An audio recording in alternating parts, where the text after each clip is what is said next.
Hello, and welcome to Developmental Talent. Your ears are about to be crammed full of the most action-packed wrestling podcast on the entire fucking planet. And it's exclusively on freaksugar.com. Now, here's your host, hailing from parts unknown, Lemon Juice McGee. Welcome back to Developmental Talent, the Freak Sugar exclusive professional wrestling podcast where we cover all aspects of the squared circle and pretty much whatever else we feel like fucking talking about. I'm Lemon Juice McGee, and with me tonight is the fighting man Matt Pierce. Cut me open and I keep bleeding. Keep bleeding low for wrestling. And our own wrestling historian, Hoagie Masters. Hogamania's here running wild, folks. It is. We're coming off a big pay-per-view, as November 23rd was Halloween Havoc. Or, no, it wasn't. It was Survivor Series. Probably going to take up the lion's share of this show, so we're going to kick things off with our new segment. Time for the post-per-view. We've been covering WWE pay-per-views on here for a while. Well, a while being like one, because we've not been around that long. But we finally gave it a segment name. Welcome to the very first post-per-view. Clever, right? Survivor Series was this Sunday, as usual, on the network and YouTube, other places where they can hawk it to try to get it to download. They had a pre-show. A couple matches on the pre-show. The first one saw the return of Fandango as he went up against Justin Gabriel. The new Fandango with Rosa, it's like he's not doing the Fandango no more. Now he's doing the Forbidden Dance. I like new Fandango. Yeah, he reminds me kind of like a Zorro character now. the way he dresses and moves and everything, it's like he's gonna come out there with a mask sometime and a sword and everything. I tell you, Rosa is 100% improvement over Summer Rae. Summer Rae is nice for the little like ballroom dancing. Rosa sluts it up nice. Indeed. Yeah, the entrance I feel like is also a lot cheaper on WWE, being a couple of spotlights and not needing a giant flaming image above the ring of Fandango and a truck to haul it around in. Yeah, he's less ridiculous now than what he was. He faced off against Gabriel. Gabriel, same as usual, besides the fact that he was wearing these awesome skeleton tights and boots. Yeah. Basically black with bones on it, like you'd see like an old Halloween costume. JBL just shit all over it. Yes. Just completely shit on it. And also, Cole was the one who kind of defended comic books and Ghost Rider. It was odd commentary during the match, for sure. Well, it's like JBL is... I mean, I get it. He's the guy who hates on things. That's the thing. And Cole, as of, I guess, SmackDown, is the voice of the people. So, well, it seems odd now going back with Cole. A couple years ago, people could not stand Michael Cole. Like when he was bad guy Cole on TV and everything, and when he feuded with Jerry Lawler and all that. But now he's trying to be this crowd-loving Michael Cole. Yeah, I mean, he's definitely the straight man between the Jerry Lawler and JBL, but at the same time, yeah, he's still cheering for the faces, and and it used to be completely the opposite. And it's almost to the point of absurdity now, because you have them screaming at each other pretty much. Like, Kenny wouldn't be in the middle of it. It'll be Cole trying to bring up a point, and then JBL screaming down his point, and then it'll be like JBL bringing up a point, or JBL bringing up a point, and then Cole screaming down his point. It's, I don't know. Yeah. But as far as the match, it wasn't overly long. It was mostly just a way to showcase Fandango coming back. He won with the top rope leg drop. Simple as that. Then the pre-show team talked for a while. Then Cesaro had a match against Jack Swagger. I feel like they don't know what to do with either one of those two guys. Yeah. I mean, Swagger was supposedly injured, so he couldn't be on Team Cena. Yeah. Yet he's fit enough to be on the pre-show. You think he'd be like, put me back in there, coach. But no. Well, he don't want to endanger his job. Yeah. I mean, that's all he's got. But he beat Cesaro by submission.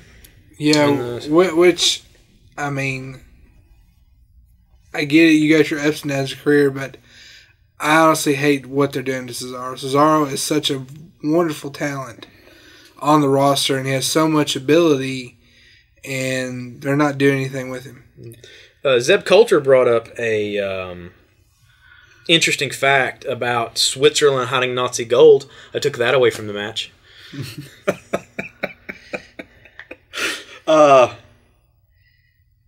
Yeah, I guess. I mean, I don't know. We the people, the whole like xenophobic thing. It's like at least we didn't support the Nazis. Yeah, it's like we've toned it down enough that people can cheer for us and not feel like they're full of hatred against other people from other countries. Even though that's exactly what that is. Because the only time everybody does it is when he's doing it against Rusev. Who I don't even understand why he's a bad guy. I don't understand that whole. I mean, he's Russian, I guess, but yeah, he's just. Well, I think they're just building off the aggression that Russia's shown. You know, like even though it's not been shown towards us, right, as the U.S., like it's not a thing. But and Rocky IV is still fresh in everybody's mind. It is because they play it on Spike TV every fucking week. Best Rocky. It's a good Rocky. Well, I feel like Rocky 1 is still the best Rocky. Rocky 1, it's not really Rocky 1, it's just Rocky, I suppose. And then there's Rocky Balboa, which is Rocky 6. Yeah. Kicking things off with the actual Survivor Series. It was a WWE Tag Team Championship match, Fatal 4-Way, for the titles, with The Miz and Damien Mizdow against the Dust Brothers, who are the champions, Los Matadores with their tiny white bull, and the Usos. Everybody but Mizdow had been tag team champions at this. Well, the team of Miz and Mizdow, I guess, had been tag team champions in this match. Sandow has actually never held the title, period, in WWE, I don't believe. Yeah. No, and you would think Road Scholars would have gotten the title, but I guess it's never worked out because no. Cody had the belt. They had a few matches, but I don't think they ever won the belt. Yeah, and when he feuded with Cody, he never won the belt. The closest thing he's had is Money in the Bank. Yeah. And unfortunately, John Cena was champion. Yeah. John Cena, who defeated him one-armed. Yes. But that's a whole other argument for another day. Yeah. We've had that argument for a while. And also because Damien was the one they tried to pin he's the first guy to not cash it in. Yeah. When it was Cena. They had to erase that. Yeah, ladies and gentlemen, if you don't know, John Cena tried to cash it in and failed. Mm-hmm. But the WWE swept it under the rug. That's right. It's conspiracy. Fucking conspiracy. Like the Illuminati. And GTV. Let's see. I mean, the big thing is Mizdow. Well, Mizdow got the pin. He won. Yeah. He won. Yeah, which it was all around a pretty good match. Yeah. The ending saw, I believe it was one of the Usos, I can't remember which one, coming out the top rope. And when they did, Miz tagged himself in. Yeah. He was doing a splash on Goldust.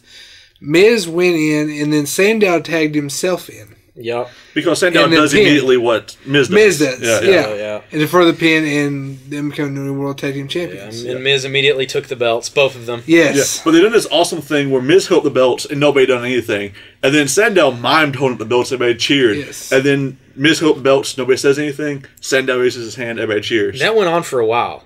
They got on the they got on the turnbuckles like that. Yeah.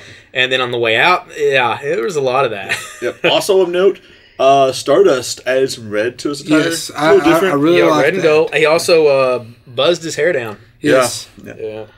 I'm just gonna look. However, if you noticed, most of Stardust paint came off during the match. Yeah, and a lot of it came off on the Matador's pants. Yeah. It looked like one of them may be having a period. And Goldust's paint doesn't run as much, so I don't know. Yeah. You would think Goldust would be like, "Hey, dude, use my paint." But no. Maybe Stardust melts crayons, puts them on his face. I don't know. So the Miz and Mizdow are tag team champions. Or really, the Miz is the tag team champions.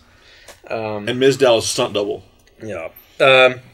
Next up was the traditional Survivor Series match, Divas version, with Natalya, Emma, Naomi, and Alicia Fox against Paige, Cameron, Layla, and Summer Rae. This was Team Total Diva versus Team Anti-Diva. Is sort of what they were billing it as. Yeah, I mean, they were sort of billing it that way, but 90% of the people, or to 100%, have been on the show or are going to be on the show. Paige was a flurry of offense. She looked like it may be like she takes out all the Total Divas. But no. And they're still pushing a lot of heat between her and Alicia Fox. They're still keeping that going. Yeah. Which I think that'll lead into the new season of Total Divas coming up. Which you can watch. They're both going to be adding on there. Which you can watch on WWE Network. For $9.99. About a year after it comes out on E! Well, yeah, that's true. Yeah. But pretty much the Alicia Fox team got a clean sweep. Eliminating all four without another team getting eliminated. Yeah, Naomi pinned Paige for the final elimination. I don't know. It's so Naomi, Natty, Emma, and Alicia Fox were all still in. Yeah. I get wanting to push the ladies who are the known faces of the show because I'm sure the show does revenue for them. But I disagree strongly with the whole let's popularize this show at the expense of our Divas division. Because that's sort of what they're doing, more or less. I mean, really. Yeah, I mean, they've got some people to bring up and to bring back who aren't on the show that can, Yeah, but yeah, it's getting slim. Right now, the only diva who actively competes that people get behind is AJ. That's not on the show. Yeah. But like if Tamina comes back, then if Charlotte comes up, I feel like there's such a gap between Charlotte Flair coming up and like Sasha Banks coming up. While they're both great, I feel like every other female in NXT has a lot more time that they have to get built up before they come to the main roster. Yeah, I think it's definitely going to be Charlotte first, then Sasha, and Sasha's probably next year. I feel like we might see Charlotte maybe before the end of the year come up, depending on how things go forward at the NXT pay-per-view. But I mean, overall, it wasn't. I mean, there was some good wrestling. Yeah. I'll say one thing for Summer Rae: she can do a drop kick.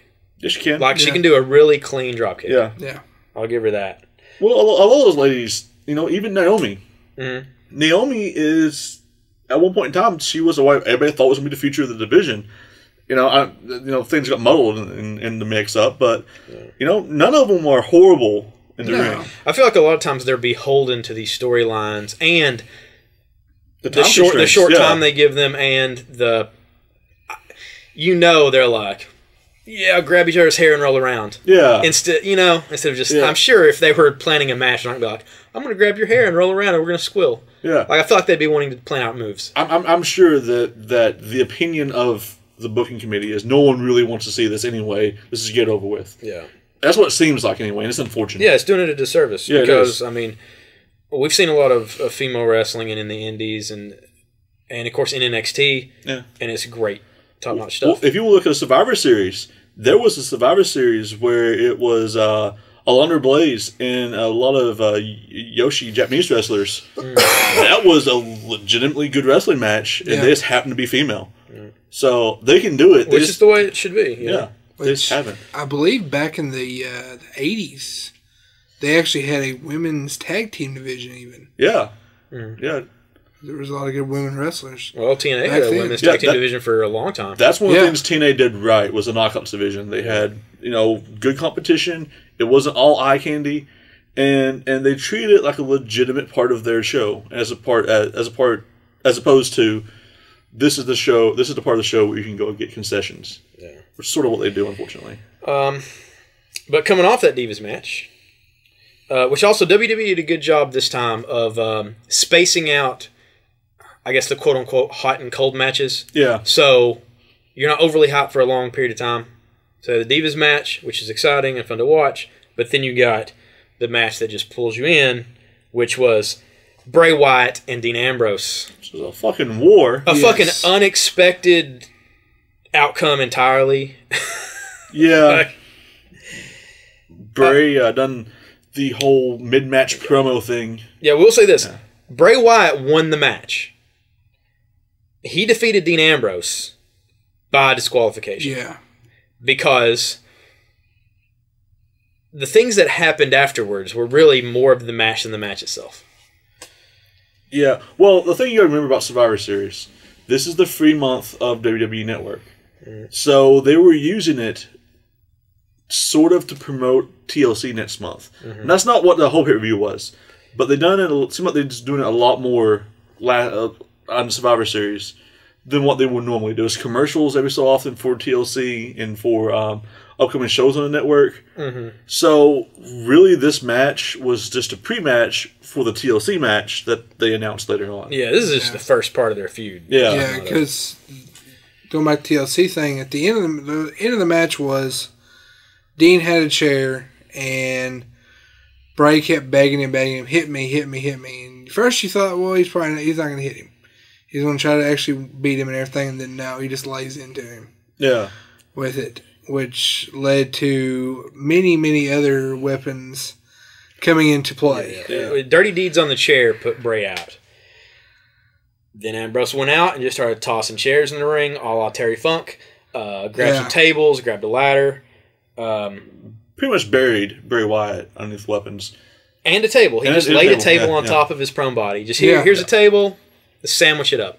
Yeah. Now, if that sounds semi-familiar, that's because Bray Wyatt done the same sort of thing to John Cena at WrestleMania, where he gave Cena the chair, or Cena got the chair, and he was trying to get him to hit him to unleash the monster. Dean Ambrose has no problem unleashing fucking monsters. No. He does not care to hit you with a chair. He's pretty much... Yeah. No, Bray was begging for him to punish him. I feel like he got a pretty good punishment. Oh, yeah. Dean just wants people to go home happy. That's all it is. Yeah. He put up the ladder in the ring. I thought for a minute his crazy ass was going to jump off that ladder onto the metal side of the table. But no, he just hung out there. And then, literally, 10 minutes later, they were like, we're announcing for TLC. Yeah. Ambrose versus Bray in a TLC match. And we were talking about this earlier. A good point. Normally a TLC match, while you can use table ladders and chairs, usually the point is it's basically a ladder match with the extra weapons in tow. So the point is to climb a ladder to get something. So far, there's nothing to get. This is a hardcore match with only 3 weapons. Tables, ladders. Makes sense. Yeah. Which they kind of did that, not this past year's TLC, but the one before that. It was a 6-man tag between the Shield against Ryback and Team Hell No, where it was a TLC match, but you win by pinfall or submission. Yeah, it's... I think it's more of a, we need to use a TLC match. We don't really have a justification for it. So, fuck it. It's a normal match with TLC rules. Yeah. I mean, it remains to be seen. They could hang a kendo stick above it. They could hang that hologram with Sister Abigail up there. I'll see that hologram again. Maybe it will be the lantern. Maybe. The winner gets the lantern. Maybe. They treat it like the urn? Yeah. They had that. Dean Ambrose gets it and controls Bray Wyatt. Or controls, like, Rowan or Harper for whatever reason. I don't know. Black ooze starts coming out of Ambrose's head. Speaking of hot and cold matches, as we talked about, earlier in the night, we got a vignette of Adam Rose and his entourage playing with the WWE Super Strikers figures. While I love action figures, I don't buy these because they're for children. And it's great that you advertise them on your pay-per-view, but I feel like you would benefit more from showing elites or something collectors would want to buy, especially at the price point. I don't know. That's a different segment, and we have that. But Slater Gator, which I kind of thought it quit being a team, is apparently still a thing now. And they come and start shit with the Bunny and Adam Rose, who... I don't know what they're doing with this. 1 week they're fighting, and then they show them backstage and they're fine again. It's like they're slow building to just a pile of shit. Bunny-mania. Bunny-mania is running wild. But it came down to Adam Rose and the Bunny For all we know, it was Adam Rose and Sami Zayn, or Adam Rose and Darren Young, or Adam Rose and Adrian Neville. It could have been Adam Rose and CM Punk. We don't know. His wife was at the show. Yeah. Who knows? Yeah. It could have been Adam. We could have been seeing Adam Rose and Daniel Bryan versus Slater Gator. Could have been seeing Adam Rose and Hulk Hogan. Whoever was with Adam Rose and Slater Gator, they're the winner because the bunny pinned Slater after a dropkick. And Adam Rose was super whiny about it. I mean, yeah. Do we need to even talk about this thing? Well, no. The reason Adam Rose was all whiny about it is because he was reaching for the tag and was wanting in the match, and the bunny just went ahead and got the win. Which is kind of the exact same thing that happened in the tag team title match earlier. With Yeah. It's so odd. This bunny thing, it's... I don't know, man. Basically, what it's teaching me is if you're a team in the WWE, it's nothing but a ball of jealousy the whole fucking time. Well, yeah. There's no teamwork. It's all secretly hidden beneath the surfaces. Yeah. Eventually, we're gonna feud it out. Team Hell No hated each other. Yeah. I mean, we're just waiting on the Rhodes brothers to go at it, which was rumored for a long time. Yeah, and it still might happen. Yeah. Because Stardust is nuts. It's just Cody became Stardust and swerved everyone completely. Yeah. After that was the Divas Championship match. It was Nikki Bella versus AJ Lee with Brie Bella in her corner. Well, not AJ's corner, in Nikki's corner, of course, because it was her last day as her personal assistant. Would she help Nikki? Would she not help Nikki? So he gave that whole setup for that whole storyline. Mm-hmm.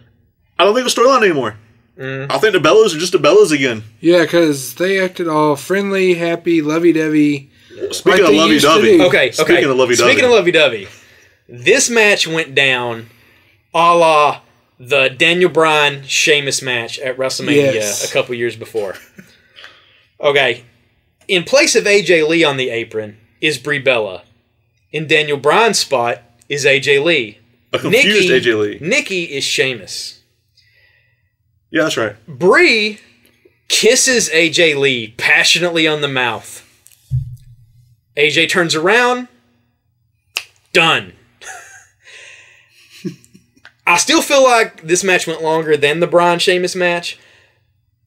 It did. Pretty close. But only because Nikki's rack attack takes longer than a bro kick. Yeah. True. Yeah, I think the official time length on this match is 36 seconds or so. And Sheamus beat Bryan in 18. So Nikki won the title. Instead of Brie... When she first does it, it's like, oh, well, Nikki must have told her to do that. Doesn't seem that way. Got in the ring, celebrated with her. Hugged her? Yeah, hugged her. Oh. Tonight on Raw, which we'll talk about shortly, pretty sure they're just... They're just the Bellas, yeah. It was just a sister fight. I guess? I don't know. Yeah. Disappointing is what it was, because both of these... They could have put on a really good match. I mean, Nikki is a really good power wrestler, and AJ's a really good sort of technical wrestler. I mean, she's little. It's more of a Rey Mysterio type wrestler, but it's it had a really good... It had a lot of potential, I'll say. Mm. Well, the sixth match of the night, which is the last match, and it doesn't sound like a lot, but you know what? This match went a long fucking time. We're talking like almost an hour. Almost an hour main match. But you got to think, pretty much everyone in the upper mid-card to main event scene was in the match. Well, that weren't at home for surgeries or movies, quitting or whatever. Okay. Yeah. So, the Survivor Series match was Team Cena, which was Big Show, Ryback, Ziggler, Eric Rowan, and John Cena. Against the Authority, which was captained by Seth Rollins, with Mark Henry. Oh, wait. Did I say Big Show on Cena's team? You said Big Show on Cena's team. Okay, because Big Show was on Cena's team. Keep that in mind. Big Show was on Cena's team. That's foreshadowing. Mm-hmm. Authority's captain Seth Rollins. Mark Henry. Of course, Corporate Kane, because... Fucking who doesn't want a guy in a pantsuit fucking wrestling with him? Rusev's on the team with Lana hanging out with H and Steph at ringside. And Luke Harper, who at the time was the most surprising member of those teams until Eric Rowan joined Team Cena. This match, it was pretty great, honestly. Oh, yeah. I had the awesome open where it was Big Show and Mark Henry that opened, and Mark Henry was pumping himself up, and Triple H was slapping him, and they were screaming and headbutting, and he turns around, and Big Show knocks him out. Yeah, Big Show puts him out. Team Authority down one from the get-go. And before we get too far into this, we're going to tell you why it's such a big deal. Okay, last Friday on SmackDown, Triple H made it known that if Cena team loses, every member of Team Cena, besides John Cena himself, will be fired. Mm-hmm. They can't fire Cena because he sells too many fucking shirts. Well, that's true. Yeah. At the beginning of Survivor Series, Mr. McMahon makes it known that not only will the Authority lose power, Stephanie's like, well, yeah, but you know we're going to be running stuff from Stanford, so really you're not even going to win anything, even if you win, John Cena. No.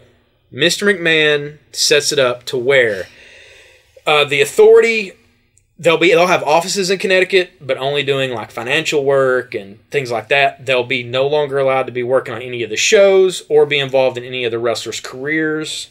So it's almost like a firing, at least from their current, like, the fame that they experience now. They're getting their balls cut off. Indeed.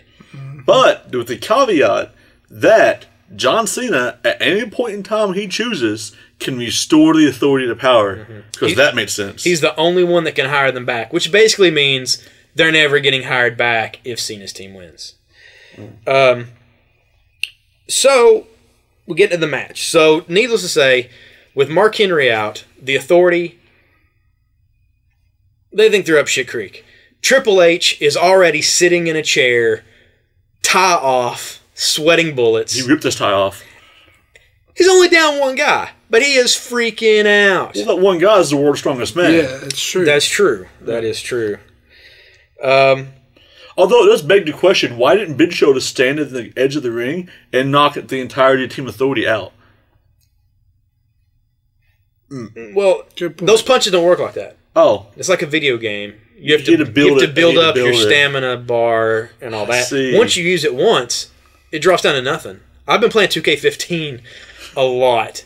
And once you do a finisher, it takes a little while to get another one. Yeah, and Big Show being Big Show, he's probably tired anyway, so he probably couldn't do another one. However, if he saved a couple up, he could have DDT'd him on the ring apron.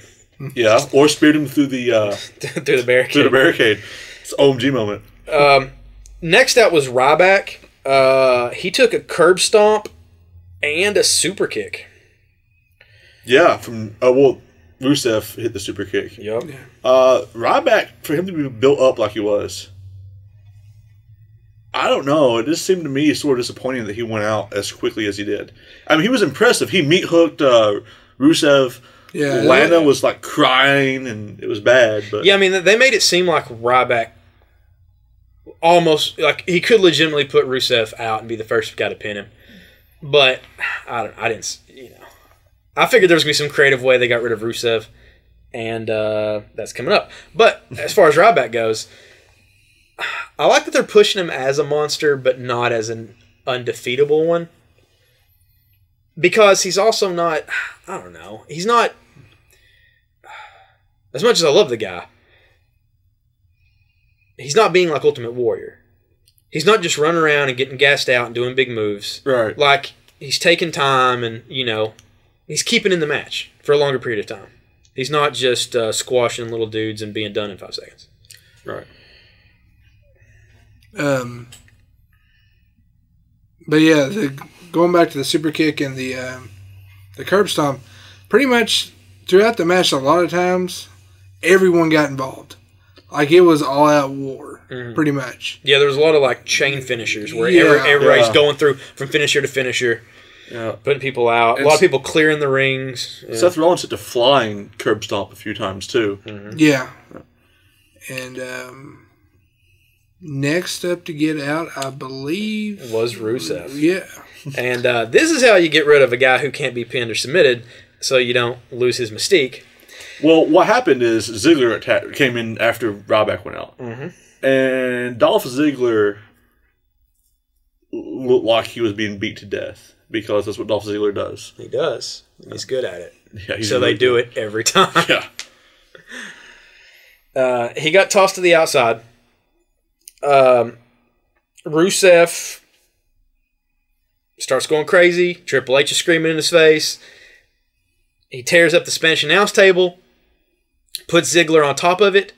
However, perpendicular on the table, not straight down like normal, which I was surprised by. It was an odd way to lay him. Yeah. Then Rusev climbs on top of the regular announce team's announce table. Mm-hmm.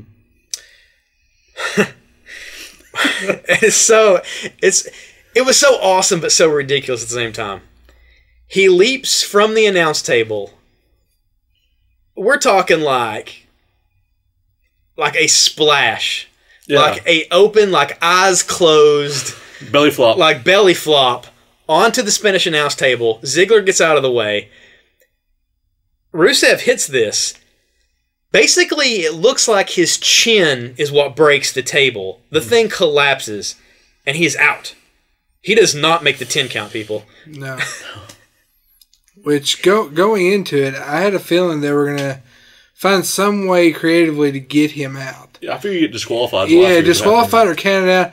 Either that or the only way I could have seen him gotten pinned was like every single member of Team Cena doing their finisher move like twice on him. Or John Cena just once, was the attitude adjustment. Now, I will say, it looked to me like Ziggler, when he rolled off the table, it looked to me like he took one of the ring steps in the eye.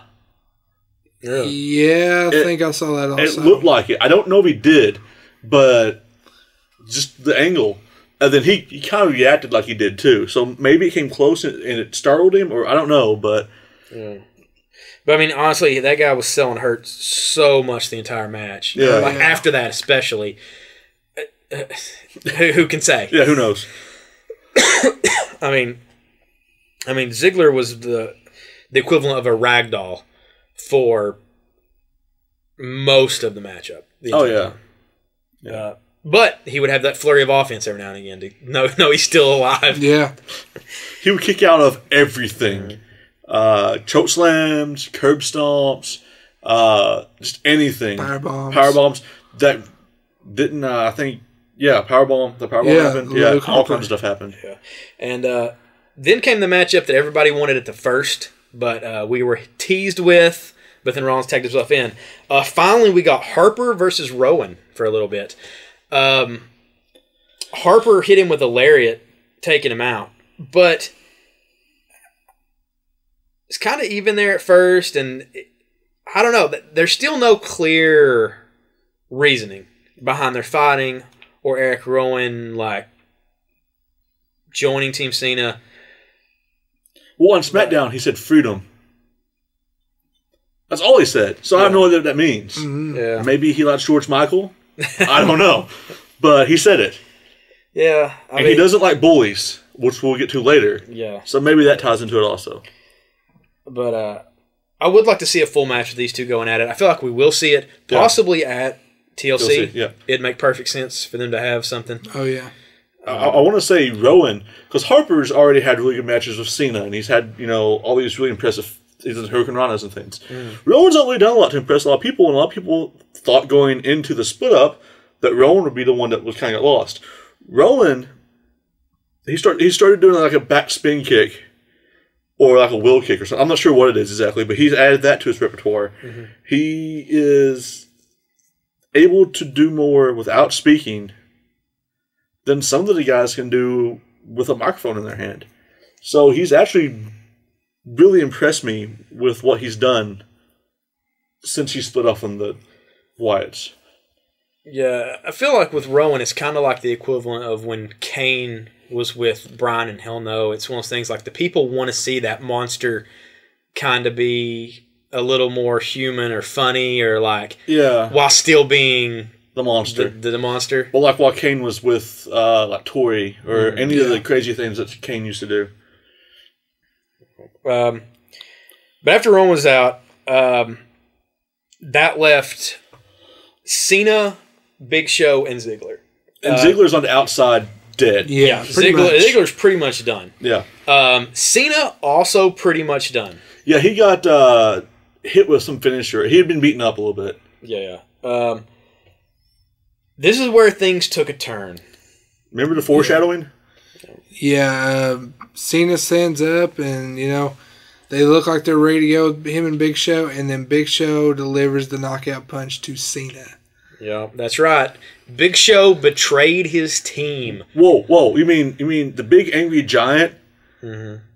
He betrayed his allies? The same Big Show that has flip-flopped 100,000 times flopped once again. No! Indeed. Not the Big Show. Mm-hmm. Yep. They walked over and leaned over the ropes and shook H's hand with, I guess, the understanding that, they were good. He wouldn't be he fired. Gets his house back? Yeah. Okay. Well, I don't know if they're even going with that story anymore. Apparently not, because Big Show, out of all of Team Cena, is the one with the most beef with the Authority. Mm-hmm. Like, he brought it up tonight on Raw. The Authority treated him like shit for like a year, almost a year. Mm-hmm. He was fired, and they took his house, and Stephanie made fun of him because he's going to die, and because his wife wasn't satisfied or something. I don't know. Yeah. I mean, of everybody on this team who you would think would hate the Authority almost as much as John Cena, you would think it'd be the Big Show. Yeah. Yeah. But what the knockout did was it caused John Cena to be eliminated. And since Big Show just walked the hell out, that left it 3-on-1.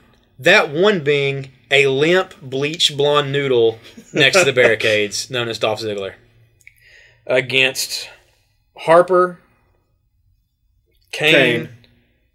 And Rollins. Who proceeded to kick the fuck out of Dolph Ziggler outside the ring. Yeah. Kicked him in the face. It's all over the place. Which started out, I believe he got out. Kane was his first. Yeah. Kane was first, which he came out of there flying. At first he was kind of slow, then he built up his pace. It reminded me a lot of Orton. Yeah. Back in like 03, 04, when some of his Survivor Series The matches. explosiveness, yeah. Yeah. Now, also at this point in time, what's happening is, I don't know if you didn't catch it on SmackDown, Cole could have been fired tonight on Survivor Series. Yes. So, JBL, being JBL, I guess, I don't know, was all for the Authority to win. And so, basically was getting ready to pop the champagne once Cena was out and all that was left was Dolph Ziggler. Yeah. And again, it goes back to the whole, we're not really going to talk about the match so much as we're just going to argue with each other and be angry. Because, like, they were arguing about, Cole was saying, why don't you at least just recognize his athleticism, and JBL said it didn't matter because it was over, and Cole was sort of resigned to his fate of being fired and having to work at the Weather Channel or something, I don't know. Yeah. Yeah, it was, there was a lot of the infighting all night long. Yeah. Just over stupid, petty shit. Well, like Justin Gabriel's trunks. Yeah. Which, for the record, looked awesome as fuck. Yes. Way better than that purple bullshit he wore on Raw tonight. You know who never fought pettily like that? Jim Ross. And Jerry Lawler? Because Jim Ross was too busy calling the fucking action. Yeah. Mm-hmm. Or even, like, Gorilla Monsoon and Jesse Ventura. They fought, but it wasn't petty fighting. It was, I'm a bad guy and you're a good guy. Yeah, kind of comedic with Jesse Ventura and Gorilla Monsoon. Yeah. Or with Bobby and Gorilla Monsoon. Yeah. It was more of the heel announcers, more of the comedian. Yeah. They're not just, like, ragging on the other announcer, because guess what, people? The announcer isn't really supposed to be part of the show. You're supposed to hear the story through them and live it through what they're saying. They're supposed to accent the show. Themselves, they don't need to be characters. Yeah. Especially not the way that they have them portrayed now. Yeah, it's like referees. Referees, should not be part of the match, only insofar as they count 3 and that's all they do. Yeah. Which or end up knocked out, which we'll talk about shortly. yeah. Ziggler eliminated Kane with a zigzag, which was something because nobody broke up the pin, which I'm surprised because I'll tell you what, this match was nothing but pin breakup after pin breakup after pin breakup. Well, they were stunned, I guess. It was stunned. Yeah. And then Harper comes in, all full of himself. He throws around Ziggler a little bit. Ziggler just rolls him the fuck up. Yep. Which then leaves Ziggler and Rollins, 2 final members. And it was a pretty fucking good match between the two also. Yeah. I mean, back and forth, they both hit the finishers.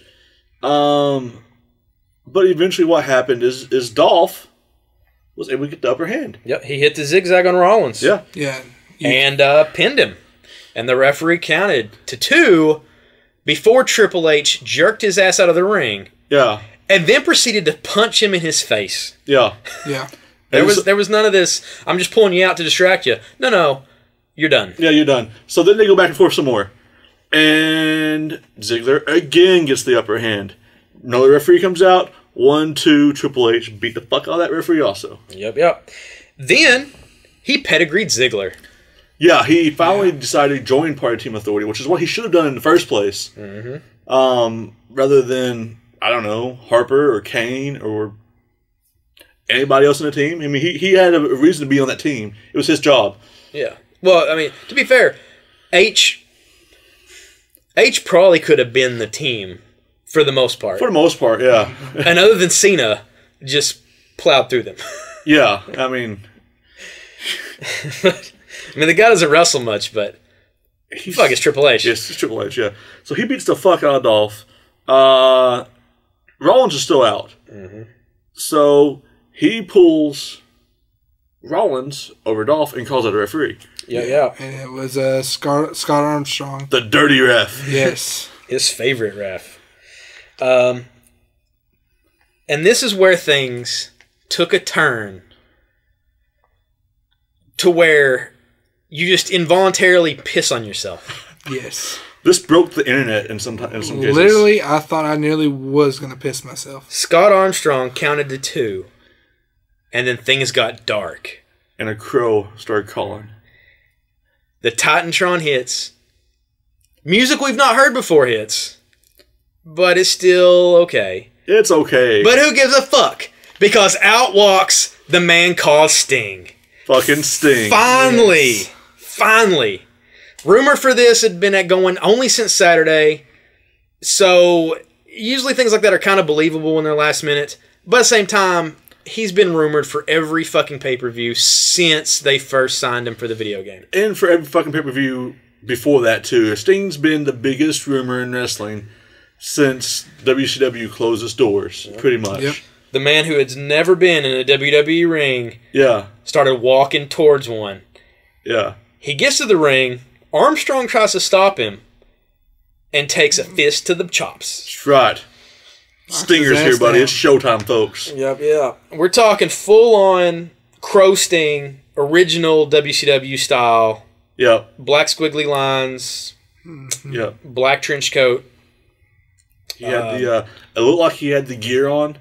I looked like he had the gear on and then some normal clothes on too. He was a little bulkier in the clothes he was wearing. Yeah, he definitely was wearing one of his Stinger t-shirts over top of his stuff. Yeah. The coat looked huge, but at the same time, it's like, and you could tell that he was older and his hair was more its natural reddish color instead of the dark black. But fucking it's Sting. Yeah. This Sting is fucking great, and it's not a pathetic old beat up Sting.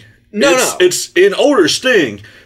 But he looks like he could go. Yeah, this isn't Hogan who comes back and can only shield the network because medically that's all the doctors will allow him to do. Or Flair, who will come out every few months and say a few things on the mic and that's all he's allowed to do. Yeah. It looks like Sting is going to be allowed to wrestle. And we saw a little preview of that because once he got in the ring, he had a stare down with Triple H. Who does not like being stared at, apparently, because he tried to beat up the Stinger. He tried. He swung and he missed. Yeah. Yeah, and then Sting hit him and then proceeded to give him the Scorpion Death Drop. Yeah, Michael Cole, the Scorpion Death Drop is what's called. Which, the only thing I think would have made it better is if he had brung the bat that he used to pack. Pointed. Or the vulture. Pointed right at Triple H's face and then done it. Yeah. Or the vulture and just threw it at Triple H. Yeah, after he gave Triple H the Scorpion Death Drop, Hulk Hogan came out. No, he didn't. That's all lies. It'd be awesome, but that's all lies. He laid Ziggler on top of Rollins, and one of the two original referees. Yeah, I think the one that H beat up outside the first referee crawled in, crawled in, counted the pin. Sting disappeared into the night. Like he just smoke. He just burst into black smoke that morphed itself into crows as it flew out of the arena. That's not a lie. That's exactly what happened. That's exactly what happened. Look at it on the network. Yeah, you can see it. It doesn't even cost any money this week, a month. Ziggler celebrated for a second. They all got out of the way. Mostly it ended with the Authority just looking like they had been told they were going to die. What happened is Stephanie had been knocked out. She'd been knocked off the apron and into Triple H's arms, which apparently knocked her out. I don't know. She's got some big guns. I guess. They're lethal. So she kind of wakes up and she's like, what happened? And then she sees Triple H laid out. And what happened? And he's like, Sting. and she's like, the singer? What the fuck? And he's like, no. He's like, no, the Icon. The Icon Sting. If they can say the Icon. I don't know if that's a TNA thing or not. The Eye of the Stinger showed up. Yeah. He's like, this guy. The WCW guy.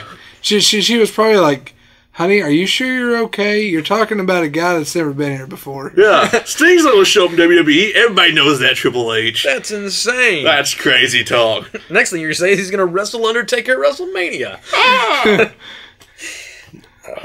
But she proceeds to scream, it's not over, it's not over, not like this. She cries a little bit. The crowd chants the usual. Yeah, they do the na, hey, goodbye. Then they start chanting, you're fired, which is apparently what really got to her. Triple H looked downtrodden and sad and like maybe his money train just ran off the tracks. I don't know. He looked sort of angry that he was beat up by Sting. Yeah, being beat up by Sting, I feel like would make a man angry. Well, I mean, not like us. No. Like, I imagine if we got beat up by Sting, we'd be like, well, we fucking deserve that. Yeah. Obviously, I did something to piss Sting off. Which he might form a cloud of crows and black smoke and beat us up on the podcast. Which I'd honestly be happy with that. Sting's a wizard. So, only good things what we said about him. Yeah, but that was Survivor Series. I have to say, it was a great pay-per-view. It was. I'm giving it an A. A. I'll give it an A also. It's to me, it's like the Evil Dead remake. It was an okay movie. And then at the very end, you see Ash after the credits. Mm-hmm. Spoiler alert. But to me, that was worth the price of admission. Sting, I don't even care that Team Cena won. I mean, yeah, it's good that they won, I guess. Well, they were trying to make a point on the pre-show with the panel. Yeah. And they were pushing this on Paul Heyman, who I love on the pre-show panels, because he doesn't put up with any of Booker T's bullshit. Yeah. He says what he thinks, and then Booker T blows it off, and then he just looks mad. You know? And he won't shield the network really either. No, he won't. He won't do any of the garbage they do. He's there to answer questions, which I like. They were making the point that Heyman was making the point that this, without being too hyped, was probably the most important Survivor Series match of any of the Survivor Series pay-per-views. Yeah. It wasn't the biggest. It wasn't the most promoted. It wasn't with the biggest players. But it had the biggest ramifications to the current status quo of the product. And I believe that is true. I believe that. I thought this may have set up WrestleMania storylines. Yeah. This set up a lot of stuff. Yeah, there's a lot of stuff. A lot. Even stuff that we don't know, or we won't see for a few months, was set up at Survivor Series. Which, going back to that, the ramifications of the match, there's only one other Survivor Series match I could think of that would have even close to the ramifications. That was 2001 when it was Team WWF versus Team Alliance. Mm-hmm. And the winner would be the remaining entity company. That's true. Of course. You know, that's one of those storylines where you know who's going to win, but not still. Really it's like a storyline that's so out there. This one, we debated what would happen. There were, I mean, it was back and forth whether or not we thought the actual Authority might win this, and they just fired. I'll go on record saying I thought the Authority would win it. They would fire everyone. Mm-hmm. Vince would say, you can't fire these people, and set up a thing between him and H that they hinted was at last year's WrestleMania they never went through. Yeah. That was my thought. It made perfect sense to me. Went completely the other way. I was undecided what would happen. This is one of the pay-per-views I went into. I didn't know what was going to happen. What I thought would happen didn't. I thought Randy Orton would be the deciding factor in that match. Yeah, I thought a lot of people did. If Sting showed up, I figured he would come out and say, "It's showtime, folks," and then he'd be like, "I'm on a video game. You play it in your Nintendo system." That's not what happened at all. You can't play it on any Nintendo system. Folks, 2K15 is not on any Nintendo system. Or Atari. Or Sega Genesis. Or Commodore 64, unfortunately. I have to upgrade. We're talking Xbox and PlayStations.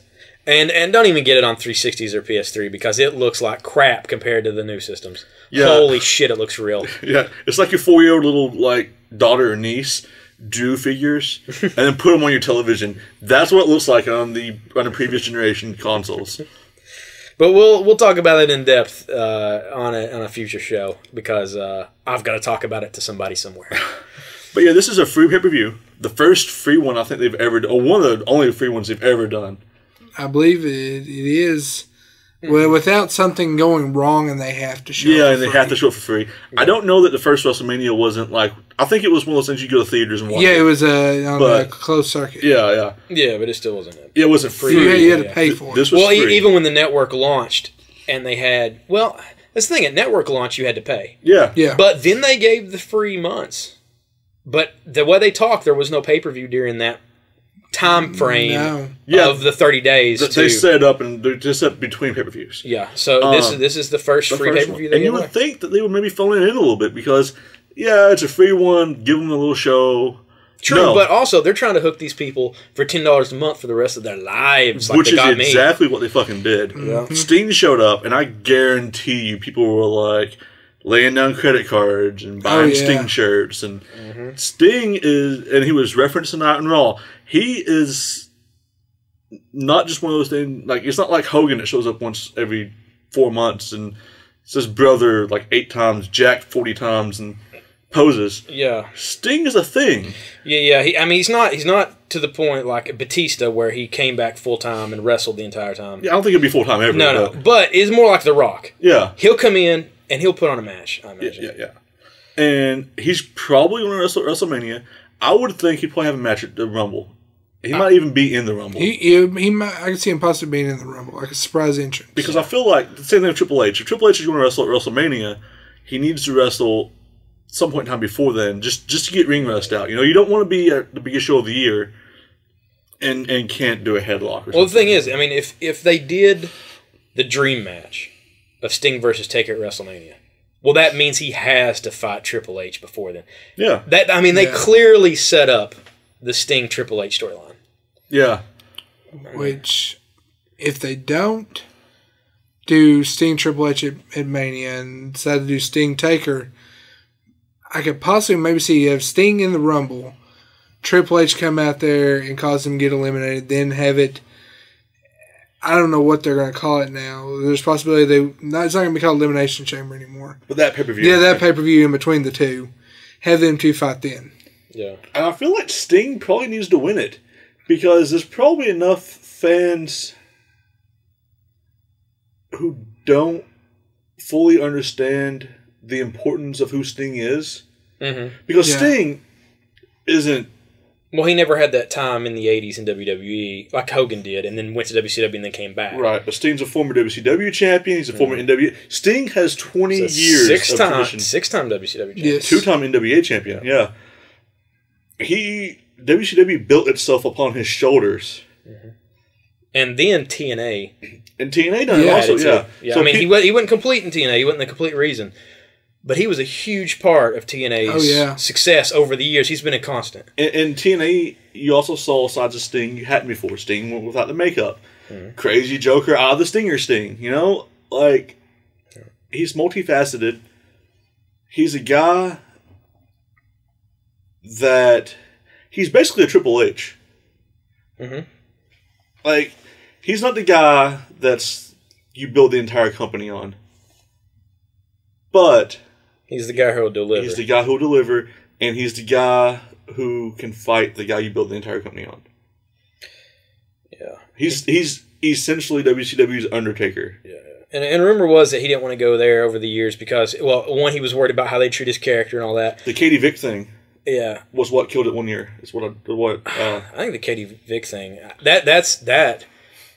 If anybody needs a reason to do anything, in any part of your life, just be like, it's the Katie Vick thing, man. Yeah. Yeah, I couldn't do it because of that. Because nobody will blame you. Well, yeah, it's like Angle wouldn't go to ECW because they crucified Sandman. Yeah, he was going to do it, and then they crucified the Sandman. Even though that shit was awesome and Angle's crazy. Yeah, but you know, but I understand. Yeah. Which going back to the reason why Sting didn't say anything, I'd heard it was a documentary or something, an interview they did with him, and it was something to do with Booker T had just come to WWE, WWF, and The Rock came out and said, "Who are you?" Mm-hmm. Like he didn't know who he was, nothing, and he was afraid that that's the kind of reaction he would receive. Yeah, as well. And the thing is, he probably would have. Yeah. You know, whenever they first happened, they would do a little something with him, but they wouldn't. You know, yeah, they'd make him into a comedy act or something eventually. No, yeah, Sting wouldn't be if Sting had went with the Invasion. Mm-hmm.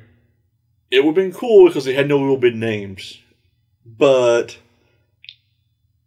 he either wouldn't be around today. He'd be some kind of road agent backstage who, like Arn Anderson, would come out every so often. He'd be made into a comedy act, like you said. He wouldn't have. I feel like they wouldn't have made anything of him. And the reason being, not because he came from WCW, because he pretty much was WCW. Mm-hmm. Yeah. Sting was to WCW what the Undertaker was to WWF or E. Yeah. Vince would have just shit all over him, and now it's been long enough. I feel like Vince respects that character now, and I mean, maybe not. Maybe he's just like a fucking A. But I feel like the WWE's tried to get him so much now. Yeah. And they saw that, okay, he went from WCW, and he was there loyal the whole time. Mm-hmm. He went to TNA and was loyal for years and years until basically it was a sinking ship that could no longer pay him. Yeah. And even then, you know he wasn't making WCW money at TNA. No. You know he was taking less and less each year. Yeah. You know, but he could, but he was there because he was on TV and he was still relevant with their product, and and I would too. Still getting figures made, all that. And now he gets to be a part of like the 2K15 video game. He's getting an Elite action figure in a couple series from now. The Sting shirts and masks have been at the shows for months now, at all the live events and on WWE Shop. I'm sure he'll get a Pop Funko vinyl soon. He's going to be more known by more younger people than he would get a chance to in these other companies. They've got the DVDs out. Yeah. It's one of those things now where, I feel like they respect his image enough because they can capitalize it monetarily that they're going to keep him not necessarily untouchable, but they're going to keep that mystique about him and not make him ridiculous. Yeah. And Sting done it right because he told them no so many times, and there's such an upswell. It's like the Bryan thing that when they got him, they could not do anything with Sting and people not just riot. Mm-hmm. Because yeah. Well, I mean that's my thought on Bryan and coming back, and he was on Raw and that's great, but if it comes Rumble time and Bryan is healthy and back, and they go, oh, we're gonna let Roman Reigns win the Rumble and not Bryan. If Bryan does not get his belts back from Brock Lesnar, people are going to boo Roman Reigns like they booed Batista. That's probably true. Undeservedly. Yeah. But it's because he's their guy. Sting's kind of like that. Like, Sting, if he has matches, he's going to need to win them. Yeah. Like, for the what's best for business is that Sting does not lose. I mean, maybe Undertaker, that's a thing. But if he's fighting a quote-unquote bad guy, like Triple H better lay down or tap out to Sting. Oh, yeah. Yeah, well, it'll probably be laid down because it looks like... Of course, I mean, he don't have time to do a Scorpion Deathlock. But I would imagine they might want to stay away from that just because Bret Hart and the sharpshooter. Maybe. And also, they seem to also have a thing, because Jericho has mentioned it in the past, they don't want their faces tapping people out. The good guys don't make people give up that way. They beat them clean. Jack Swagger does. Jack Swagger is... I don't know what Jack Swagger Daniel is. Bryan does. Yeah, but Daniel Bryan's the best wrestler on the planet. It's true. It's true. Daniel Bryan could, like, kick you in the balls and roll you up. And people are like, yes! Yes! You know, I mean, there are exceptions. Because Jericho even uses the line Tamer every once in a while still. Yeah, that's true. But for the most part, they like their guys having a move that can be hit out of nowhere. And the death drop is sort of that. It's inverted DDT, so there's a little bit of setup to it, but... Yeah. Oh, and also, to you listening right now, yeah, you, who are thinking we're off on some tangent, fuck you, we're talking about Sting. So this is completely relevant to Survivor Series. Completely. We're not off topic. We're not off topic. This is just Sting talk. Because you know what? We're super excited. Yes. Yeah, because this is the one guy who you always heard, he'll never go. He'll never go. Or they'll sign him and they'll sit on him. He'll never do anything. And it happened. Everything's happened. Yeah. I guess technically we could quit watching now because we've seen everything that can happen. Well, him and Undertaker. That's true. Yeah. That's true. Okay. Or, what if WrestleMania is like a four-way match, and it's Ric Flair and Sting and Undertaker and Hulk Hogan, and they just all fight To the death. to the death. Last one alive wins. For the right to fight CM Punk. For the true best in the world. 4 men enter, 1 man leaves. They're building a Thunderdome right now. That's why there's no elimination chamber. They're breaking the chamber down to build the dome. It's going to have chainsaws hanging from it. Yep. Fucking Flair's going to be riding piggyback on Hogan. Sting's gonna have the fucking bungee cord. He's whipping their ass with a whistle. A ball bat. Oh, Yeah. Oh man. So to recap, Survivor Series, some good stuff. fuck yeah, it is. Yeah. It's for free for the next few days on the network. And by few, I mean by the time this posts, probably like a few hours. But we'll see how it plays out. But really, I mean, fuck. If you're listening to this podcast, you have to like wrestling a little bit. I mean, I know our voices are sexy, but let's face it, they're not that sexy. So if you like wrestling this much, you should have the network. So get the network, watch Survivor Series, assuming you have it. If you're listening to this and you haven't watched Survivor Series, I don't even know what our audience is now. I don't even know. I can't think about it too much. And if you're one of those people who are like, yeah, Sting came out and all he was doing was fucking shilling the video, fuck you. Because it's Sting and he came out in a WWE ring and he kicked Triple H's ass. The thing is, he never mentioned the network once. Never mentioned the video game once. Never mentioned anything. He wasn't a shill for action. Yeah. Just come out there being a badass. And if you don't think Sting in the WWE ring is a big deal, then I don't even understand what you think wrestling is because it's not what I think it is. I'll tell you what. He's 55. Yeah. And if I look like that when I'm 55, that'd be great. But let's face it, I'm not going to make it that long. Well, you're wearing the face paint now. That's true. I'm assuming it's going to come off when I pass out later. But we'll see. You do a permanent marker, right? Just the black. That's just not coming off, man. We'll see. We'll see. I sweat profusely when I sleep. due to all the alcohol leaking out of my pores. He doesn't mean sleep. He falls over, and we just leave him. Normally we do more segments than this, so if you're a first-time listener, you can go back and listen to some past shows, because this week all our time has been taken up by Survivor Series. We were going to talk about Raw. Daniel Bryan was the manager. It was great, but you know what? We'll recap it with next week's Raw. Assuming we talk about Raw, we might not. We might have a special guest host doing something special. You'll have to fucking find out and see. Listen in. This is going to be it for this week. So that's it for Lemon Juice McGee, Matt Pierce, Hoagie Masters, and we'll see you next week. Thanks for listening to Developmental Talent, but the show doesn't stop here. For more insane ramblings, be sure to check us out on social media. The links are conveniently listed in the text. Also, feel free to send your hatred, praise,